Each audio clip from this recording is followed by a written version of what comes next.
UEFA is the strongest football confederation in both quality and quantity. Everyone has their own opinion of what team is the best. However, this video seeks to eliminate opinion from the equation by looking at it through a lens of stats, analytics, and quantifiable data. At the time of uploading this video, expected goals are widely regarded as the most accurate metric to determine a team's true strength. A better metric than the notoriously inaccurate FIFA World Rankings. Quantifying the strength of UEFA national teams will be done using expected goals, XG.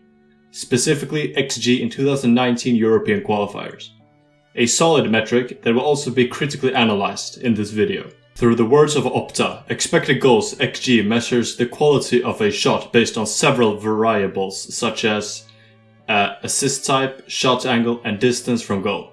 Whether it was a headed shot and whether it was defined as a big chance.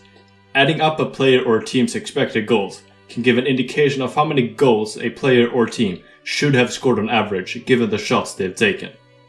You know that time your team dominated the entire game without scoring, only to lose to a last second goal? Your team may have been better, but they still lost. In a scenario like the one just described, the XG of the losing team would be significantly higher than the team who won. Expected goals can give you an idea of which team deserved to win, even if scoring goals is the only thing that counts in the end.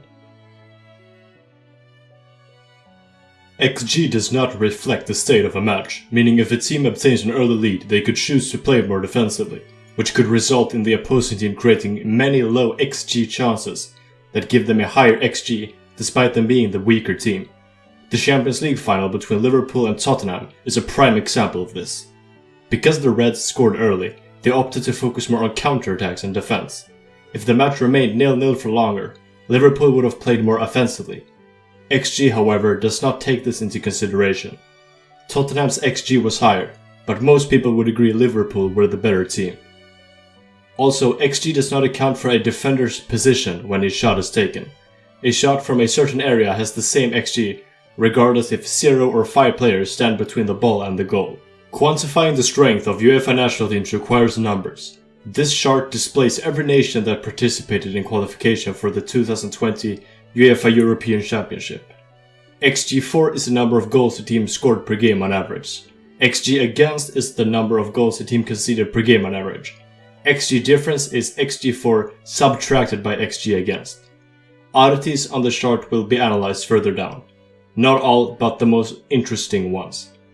All this information is gathered from yscout.com. Russia might seem severely overrated at first glance. One might be quick to assume the only reason they performed so well was that their qualification group was easy.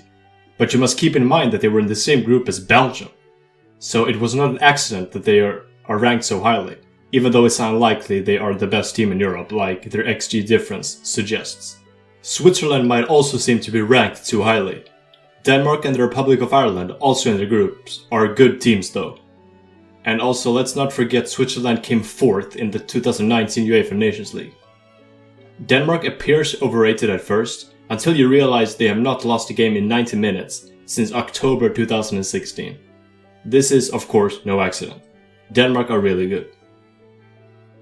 Surprisingly, Austria are ranked 10 positions higher than Poland according to their XG difference, considering Poland finished ahead of them with 6 more points in their qualification group.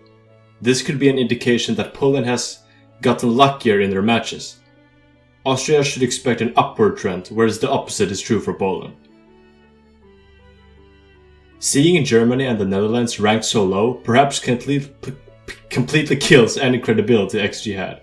Except it doesn't. Die Mannschaft and Oranje were in the same qualification group. Their XGs are high, Germany's being notably higher though, which will hurt their conceded XG, slightly skewing their XG different as a result. But the Netherlands, with an XG lower than Bosnia-Herzegovina and Greece, have reasons to be concerned. Developing their offense should be a top priority. Bosnia and Herzegovina do not seem to belong that high on the rankings. They finished 4th in their qualification group, behind Italy, Finland and Greece. Perhaps an indication they were unlucky in European qualifiers. It's also worth pointing out they significantly overperformed their XG in the 2018-19 UEFA Nations League, yet now they significantly underperformed it. The same is true for Greece, even though they didn't overperform their XG a lot in the Nations League. Serbia's XG is extremely high, but their conceded XG is poor. If Serbia improved their defense, they could become serious contenders. Seeing Ukraine ranked as low as 30th is truly shocking. They won their qualification group, going undefeated and defeating Portugal in the process. But if you want to trust their XG, they have performed better than they should have. Expect them to decline.